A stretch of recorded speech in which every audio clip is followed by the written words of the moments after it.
ये दोस्तों नमस्कार। मैं आपका भाई विशाल उपाध्याय।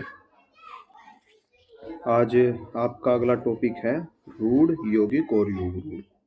कल मैंने आपको पढ़ाया था शब्द भेद, तत्सम तद्भव। उसी में शब्दों के जब हम प्रकार पढ़ रहे थे तो व्युत्पत्ति और रचना के आधार पर हमने एक भेद पढ़ा था रूढ़, यौगिक और योग रूढ़, जिससे शब्द बनाए जाते हैं। तो उसी को हम आगे बढ़ाते हुए एक दूसरे से लिंक टॉपिक ही हम पढ़ते रहेंगे, इसी तरीके से हिंदी कंप्लीट करेंगे। तो उसी को आगे बढ़ाते हुए रूढ़, यौगिक और योग रूढ़ के बारे में मैं आपको आज बताने जा रहा हूँ। शुरू करते हैं आज का टॉपिक हमारा रूढ़ से। देखो, रचना और बनावट के आधार पर शब्दों के तीन प्रकार हों, रूढ़, यौगिक और योग रूढ़। ठीक है। रूढ़ शब्द किन्हें कहें? रूढ़ शब्द उन्हें कहें जिन शब्दों के हम खंड नहीं कर सकते, खंड नहीं कर सकते। ठीक है। जैसे दुख, जल, पटना, हाथी, ये मूल शब्द होते हैं, इनके खंड नहीं हो सकते। इनसे मिलकर और शब्द बन सके पर ये किसी से नहीं बने हुए होते। तो ये मूल शब्द हैं, इन्हें रूढ़ शब्द इसलिए कहा गया क्योंकि इनके खंड नहीं हो सकते। ठीक है। जैसे जल, जय और लय वर्ण से बना हुआ। पटना, पट जमा ना।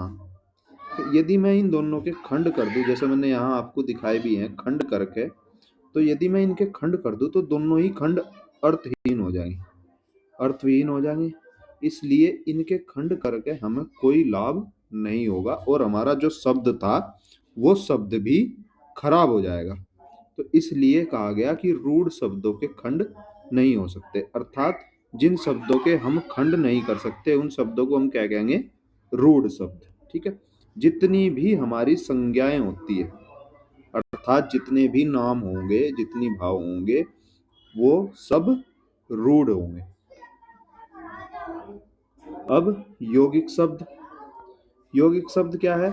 दो या दो से अधिक शब्दों को मिला करके कोई नया शब्द बनाना यौगिक शब्द कहलाता है। ठीक है। दो या दो से अधिक शब्दों को मिला करके जो नया शब्द बनेगा उस नए शब्द को यौगिक शब्द कहा जाएगा। जैसे मैंने विद्या जोड़ा और आलय जोड़ा, तो विद्यालय वो एक यौगिक शब्द हो गया। यहाँ मन जोड़ दिया और भावन जोड़ दिया, मन को भाने वाला। ठीक है। या जो मन को भा जाए तो वो मन भावन यौगिक शब्द हो गया। अंतर्गत यौगिक शब्द हो गया। ना जोड़ के पसंद में नापसंद यौगिक शब्द हो गया।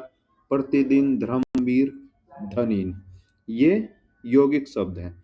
यौगिक शब्द तीन प्रकार से बनाए जा सके, उपसर्ग से, प्रत्यय से और समास से। ठीक है। तीन प्रकार से हम यौगिक की रचना करेंगे, यौगिक शब्दों की। और हम इसमें आगे पढ़ेंगे भी कि उपसर्ग से कैसे बनेंगे, प्रत्यय से कैसे बनेंगे और समास से कैसे बनेंगे। ठीक है।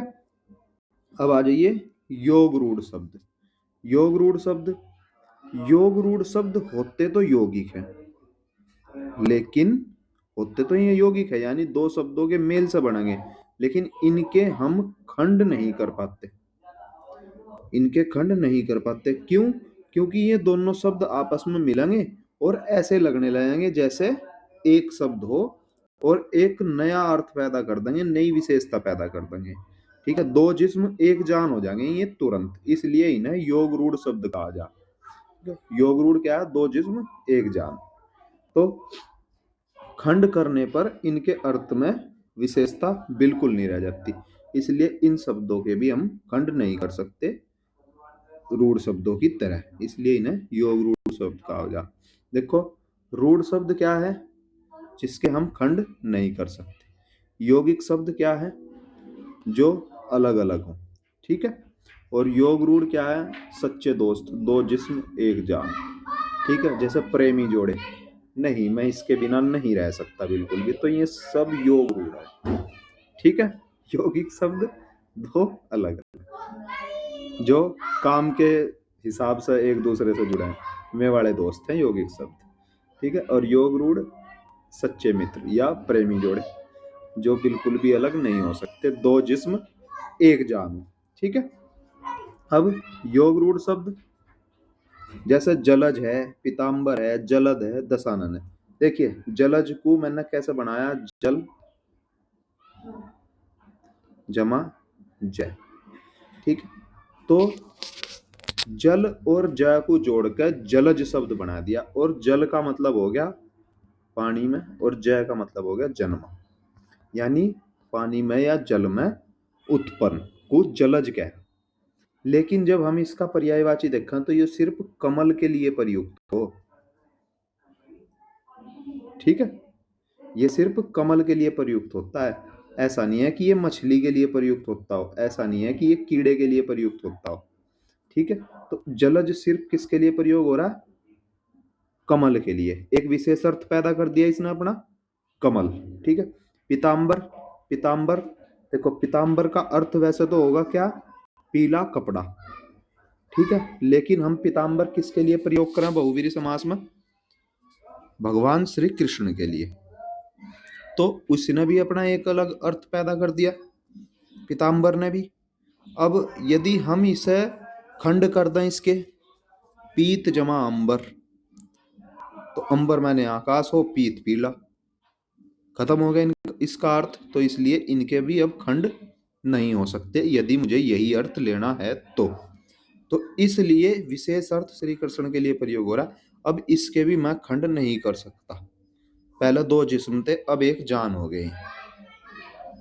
तो यहीं से यह परिभाषा आई कि जो विशेष अर्थ प्रकट कर दे और दोनों एक इकाई होकर के एक नया शब्द बनावे, एक नई विशेषता ले आवे, उसे ही योग रूढ़ कहा जाता है। जितने भी बहुवीरी समास के उदाहरण है, बहुवीरी समास में आप जानो कि तीसरे की ओर संकेत करे, ये अपना एक नया अर्थ निकाल ले। तो जितने भी बहुवीरी समास के उदाहरण है वो सब योग रूढ़ शब्द है के उदाहरण है, ठीक है। कल हमने एकार्थी, समानार्थी, विलोमार्थी, तत्सम, तद्भव पढ़ लिए थे। तो आज हमने रूढ़, यौगिक और योग रूढ़ पढ़ लिए। तत्सम आप जानो जो संस्कृत सा है वे, तद्भव जो मोड़ तरोड़ का यहीं पैदा हो गए, ठीक है। विलोम एक दूसरे के विपरीत, अनेकार्थी जिसके एक से ज्यादा अर्थ हो, समानार्थी जो समान अर्थ रखते हो, पर्यायवाची हो। तो अब आगे हम धीरे धीरे ऐसे ही पढ़ते रहेंगे, ये टॉपिक यहीं तक। इसके बाद हम उपसर्ग और प्रत्यय करेंगे। जय हिंद, जय भारत, मिलते हैं अगली क्लास में। अच्छा एक चीज और, जो बच्चे घर पे मॉक टेस्ट लगाना जिन्होंने शुरू कर दिया, यदि वो चाहें तो अपने विषयवार नंबर, जिनके नंबर नहीं बढ़ रहे या जो अपने नंबर बढ़ाने की कोशिश करना चाहता हो, वो मुझसे मेरे व्हाट्सएप नंबर पे या जो ग्रुप में जुड़ा हुआ है उस ग्रुप में अपने नंबर विषयवार, विषय प्रत्येक विषय के हिसाब से शेयर कर सकता है। उससे फिर देख लेंगे कि कहाँ कहाँ वो कितनी गलतियां कर रहा है और किस किस तरीके से उसके नंबर बढ़ाए जा सकते हैं। ठीक है, जय हिंद।